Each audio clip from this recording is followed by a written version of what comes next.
Welcome, welcome, welcome. Welcome to Dave's Spooky Stories. Tonight we have a collection of spooky fishing stories. Please like and subscribe, comment below, and here's the first story. Story number 1, The Watchers. The bridge sat on a forgotten back road outside a little Wisconsin town that barely seemed to exist. It was a place that you stumble upon by accident, where the air feels heavier and the world quieter. The bridge itself was ancient, its wooden planks weathered and grayed by years of disuse, spanning a creek that twisted lazily through the woods. The whole scene was steeped in stillness, like even time had decided to leave it alone. That evening, I parked my truck off to the side, grabbed my rod, and made my way to the middle of the bridge.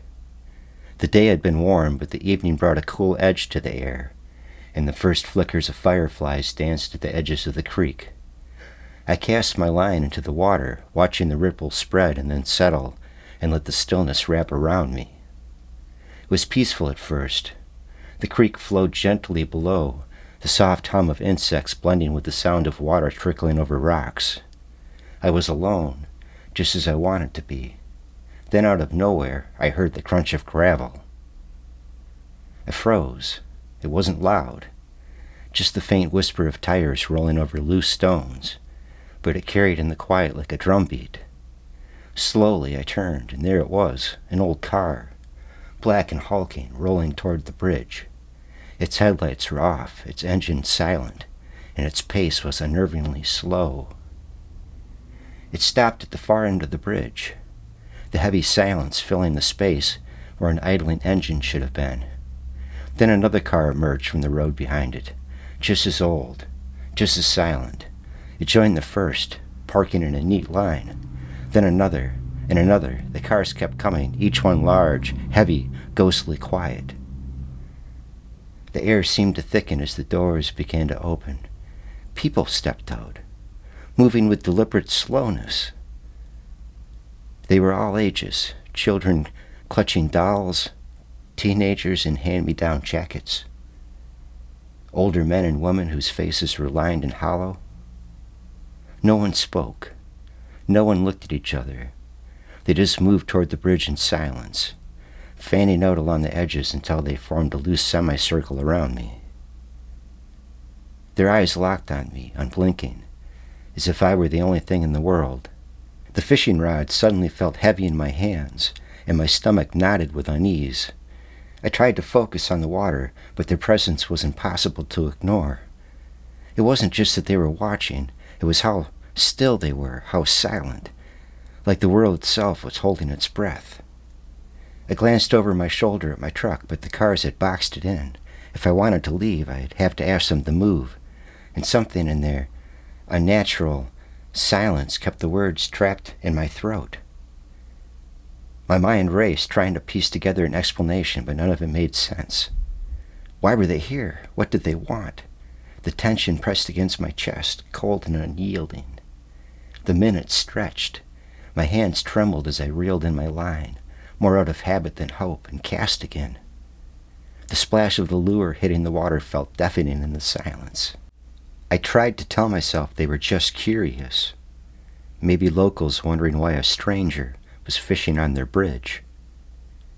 But their stillness, their silence, said otherwise. Then my line jerked. It was a strong pull, and I reeled it in quickly, my heart racing. The fish broke the surface, a bass, slick and shining in the last light of the day.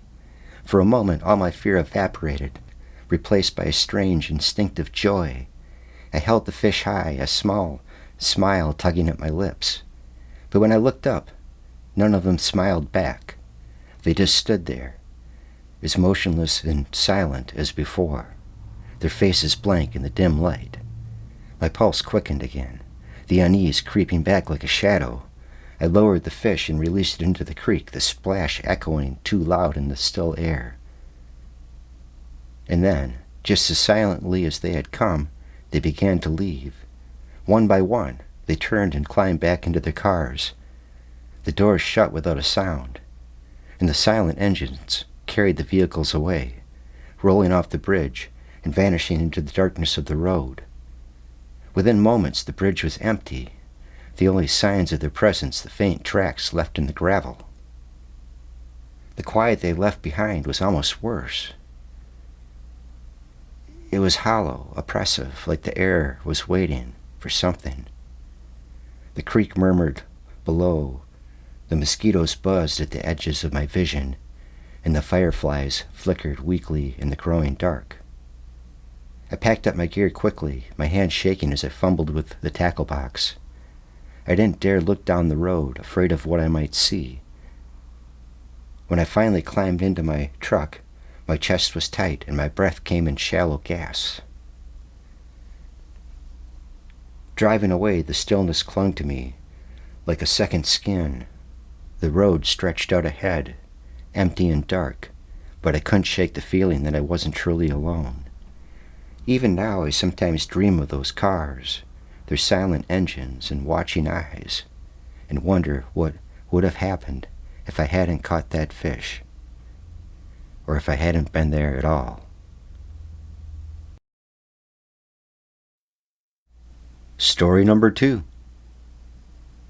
Just Say No. In the summer of 1986, Nancy Reagan's Just Say No slogan was everywhere. It was in commercials, posters at school, even on those weird assemblies where teachers awkwardly tried to scare us with stories about ruined lives and jail time. As a middle schooler, I thought it was simplistic, too neat a solution for something as big and messy as drugs. But I didn't think about it that much. It was just part of the background noise at the time, like neon windbreakers and hairspray. That July, I took my BMX bike out to the old train bridge near the marshes. It was my usual escape. My parents were always arguing, never loud enough to attract the neighbors, but constant enough to drive me out of the house. The marsh was perfect for fishing, a hidden spot where the water stayed cool and the bass kept biting. Plus, nobody ever bothered me there, or at least nobody had until that day. I pedaled down the dirt path, my fishing rod strapped to my backpack and a cooler banging against my knees. The sun was hot, baking the trail into hard-packed clay, and the air was thick with the smell of mud and algae. By the time I reached the bridge, sweat was dripping down my back, but seeing those rusty steel beams felt like reaching home. I dropped my bike in the grass and slid down the bank to my favorite spot under the bridge. It was shaded there, the air humming with cicadas, and the water rippled lazily as I cast my line. For a while, everything was perfect, the kind of summer quiet where even time seemed to stop. Then they showed up. I didn't notice them at first, not until I heard footsteps on the wooden planks above. When I glanced up, I saw them, a man and a woman standing on the far side of the bridge. The man was lanky, his greasy black hair hanging limp over his face, and he wore a faded denim jacket that looked like it had seen much better days. The woman clung to his arm, her pale face framed by stringy blonde hair. She looked sickly, like she'd been up all night or hadn't eaten in a week. I ducked my head, hoping they'd keep moving, but the man leaned over the railing, his voice cutting through the muggy air. "Hey kid, you catching anything?" "A little," I said, forcing the words out. My heart thudded in my chest, but I kept my tone calm. "You fish out here a lot?" he asked, stepping closer. His boots creaked against the wood, and his movements felt twitchy, like he couldn't stand still for long. "Sometimes," I said. My fingers tightened around the rod, the cool metal grounding me. The man grinned, flashing teeth that were yellowed and uneven. He reached into his jacket pocket and pulled out something small and glinting in the sunlight, a glass pipe. "Want a hit?" he asked, holding it out to me. His grin widened, and for a moment I thought he might actually laugh. My stomach churned. I glanced at the pipe and then back at him. "No thanks," I said quickly, the words tumbling out before I could think about them. For a split second I felt ridiculous. "Just say no," ran through my head. That dumb slogan I dismissed as too simple, yet here I was, actually saying it. Just say no. The woman tugged on his arm, her voice sharp. "Don't," she said, glaring at him. "Let's just go." "What's your problem?" he snapped, turning toward her. "Let's go," she repeated, more urgently this time. "Now." They stared at each other for a tense moment. Then he stuffed the pipe back into his pocket, muttering something I couldn't hear.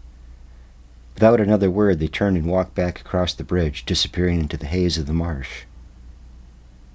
I packed up my gear as fast as my shaky hands would let me. The cicadas buzzing suddenly too loud. By the time I reached my bike, my heart was racing and my breath came in short gasps.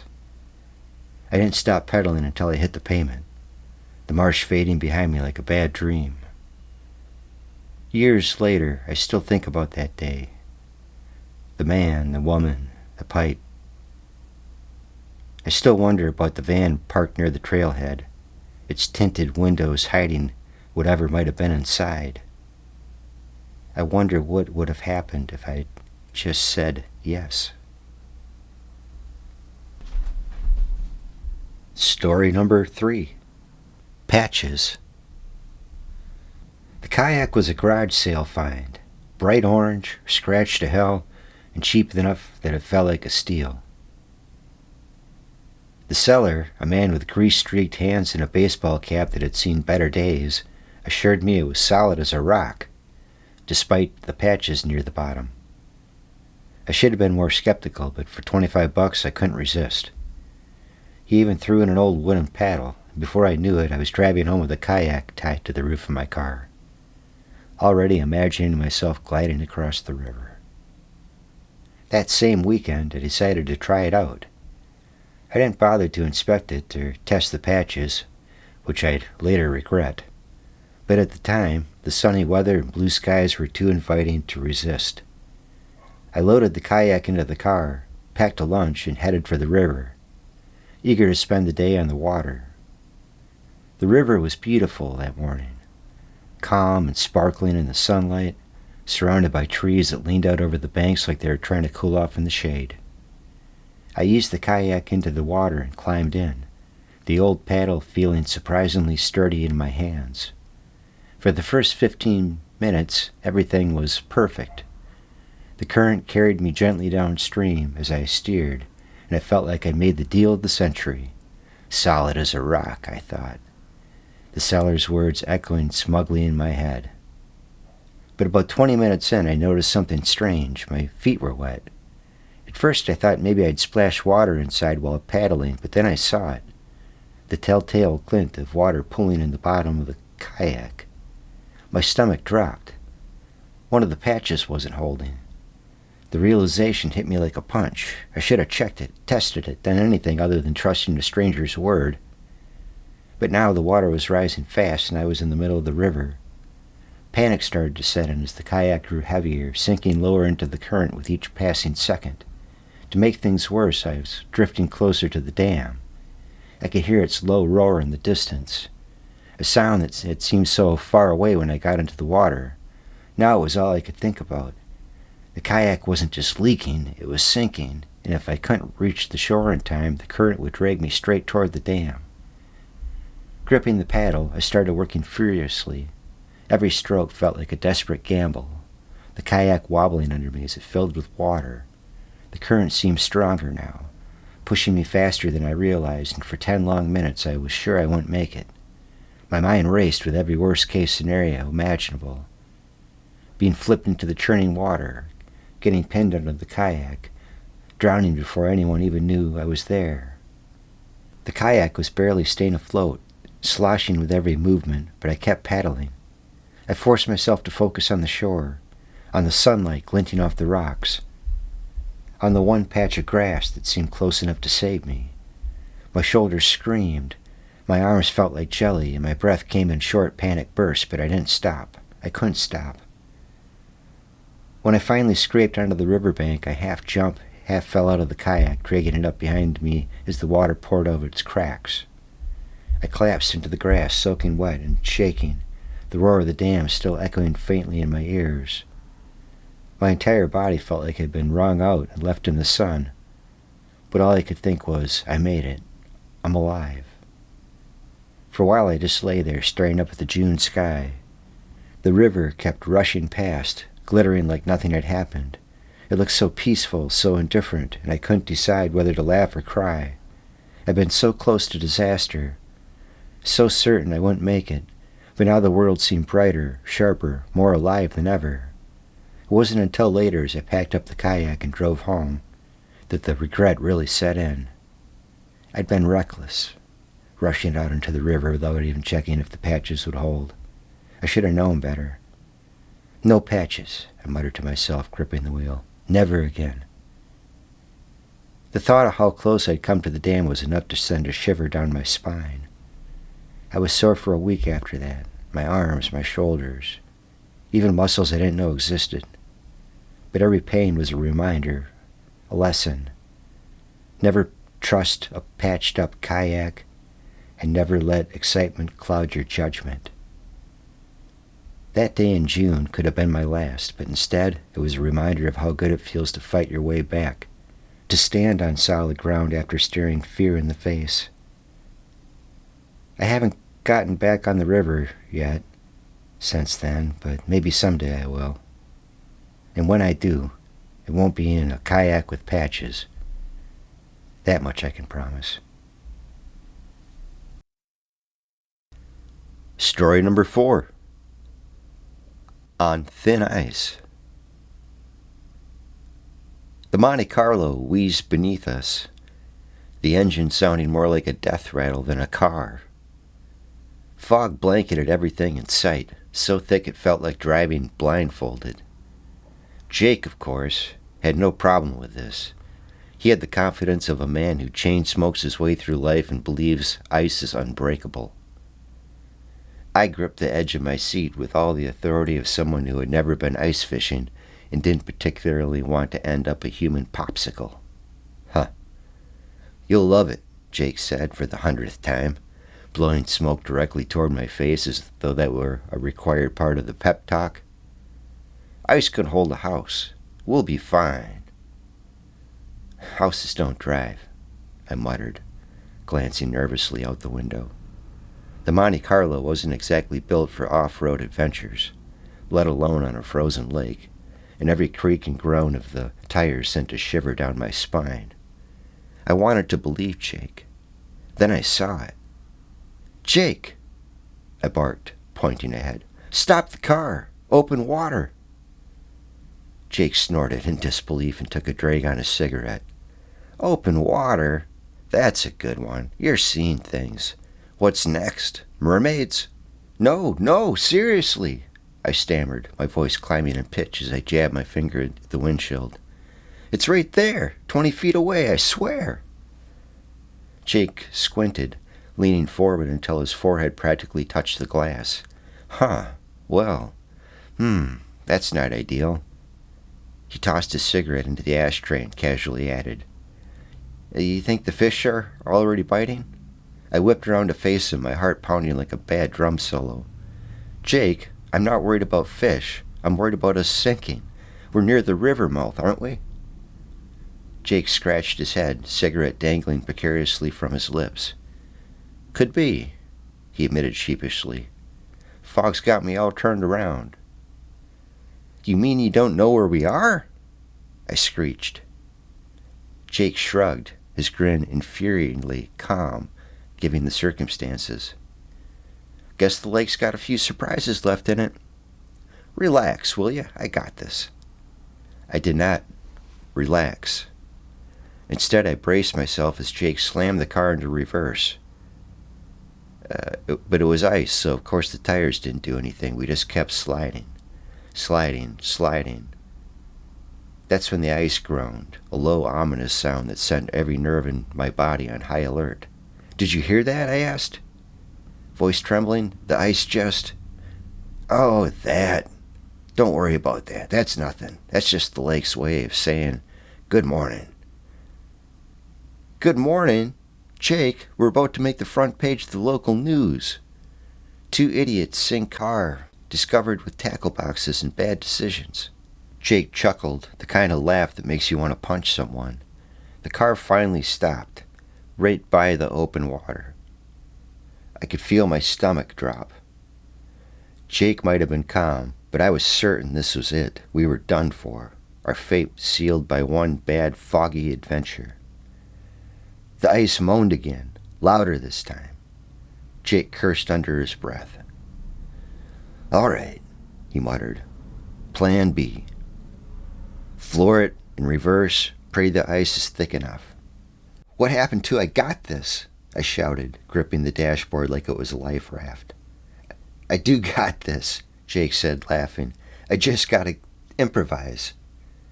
The Monte Carlos swerved hard, the tires catching and spinning on the slick surface. For a moment we were headed straight back toward the open water, and my life flashed before my eyes. Not in chronological order, mind you, but in snippets of terrible moments that made me wonder why I'd ever said yes to Jake. Then, miraculously, we found traction. The Cutlass angled away from the danger zone, the engine straining as Jake pushed it toward the shoreline in the distance. The fog thinned just enough to reveal salvation. Solid ground. I told you, Jake said, grinning like he hadn't just gambled both our lives for the sake of a fishing trip. Piece of cake. The tires crunched onto snow-packed land, and Jake killed the engine. For a moment I sat in stunned silence, unable to process the fact that we made it out alive.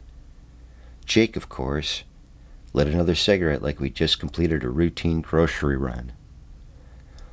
Well, he said, exhaling a plume of smoke. That was exciting. You gonna go next time? I stared at him, incredulous. Next time? Jake, next time I'm gonna drive, and we're staying on land. Jake laughed, flicking ash onto the ground. Your loss. You're gonna miss all the fun. As I stepped out of the car, my legs shaking and my heart pounding still, I realized that fun might have different definitions for different people. For Jake, it was a day on the ice, flirting with disaster. For me, it was surviving the chaos he called life. Story number 5, Fast Waters. The first time I went trout fishing was in the spring of 2016. I was 11, and Dad decided it was time to teach me how to fish the proper way. Not with a bobber and worms, but with waders, a fly rod, and everything he'd been using since he was my age. I wasn't thrilled at first. I figured trout fishing would be the same as any other fishing, except colder. But Dad had that look in his eyes, the one that meant this was important. So I went along with it. We drove to a stretch of river he'd been fishing since he was a boy. It was tucked away in a wooded valley where the trees leaned over the water like they were eavesdropping on the fish. The air smelled sharp and green, like wet leaves and ferns, and the water sparkled in the sunlight, rippling fast over smooth stones. Dad called it perfect trout territory, but all I saw was how it could sweep you away if you weren't careful. After we parked, Dad handed me a pair of waders, old ones that smelled musty and like rubber and mud, and he helped me to tug them over my jeans. They felt stiff and awkward, like wearing someone else's oversized boots. He gave me a fly rod and showed me how to hold it, letting me practice my casting in the grass before we headed into the river. It's all about finesse, he said, his voice full of patience, even when my casts resembled spaghetti noodles more than anything else. We waded into the water together, the current pressing against my legs like it was trying to pick me up and carry me downstream. The waders made a satisfying squelch with every step, and I tried to focus on keeping my footing in the slippery rocks. Dad moved easily, his eyes scanning the surface for signs of fish. He pointed out where the water ran deep and slow, telling me that's where the big trout liked to hide. At first it was fun. The rhythm of casting the line, watching it arc through the air and land softly on the water, felt like a game. The river was alive with movement, flashes of silver darting under the surface, bugs hovering over the ripples, the occasional splash that hinted at a fish somewhere downstream. Dad stayed close, guiding me with quiet instructions and laughing when my casts landed in bushes or got tangled around my boots. Then the river changed. We'd been working our way downstream for a while, and the current had grown faster and stronger. I didn't notice it at first, too focused on my line and the thought of catching something. But then my foot slipped on a rock and the water surged around me, filling my waders with icy cold. I stumbled, grabbing at the rod with one hand and waving wildly with the other. "Dad!" I shouted, panic rising in my chest. He was there in an instant, his hand steady as he reached for me. "It's all right. I've got you," he said, his voice calm and firm. But the river wasn't letting go. The water pulled at me, dragging me off balance and threatening to knock me off my feet entirely. My waders felt like anchors, heavy and unyielding as they filled with cold water. The current tugged at my legs, swirling around me and making every step a battle.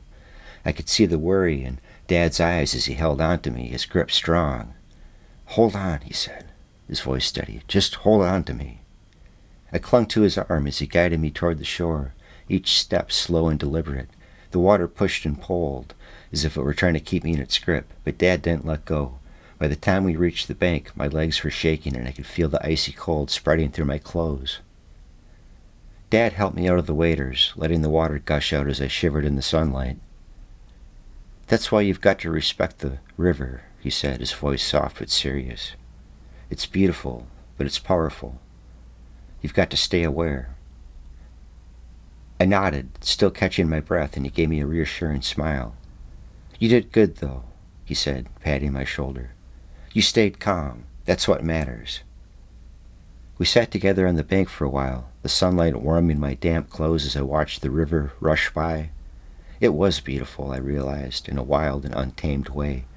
Like it didn't care who you were or why you'd come. It just kept moving, strong and steady, carving its way through the valley. "I think I'll stick to worms and bobbers," I said, breaking the silence. Dad laughed, the sound warm and familiar. "Fair enough," he said, "but you'll give it another shot someday, trust me." And he was right. I took a few weeks off before I was willing to go near the river again, but eventually I did. I learned to respect its power, to move with care and focus, watch my footing, find the beauty in its rhythm. And I learned that trout fishing isn't about perfection, it's about patience, about understanding the water and yourself. That day, though, that day was about my dad, and his steady hands and calm voice, about the way he showed me that even when things go wrong, there's always a way through. It's a lesson I've carried with me ever since, and one I'll never forget. Well, that wraps up tonight's collection of spooky fishing stories. Hope you enjoyed. Remember to like and subscribe below.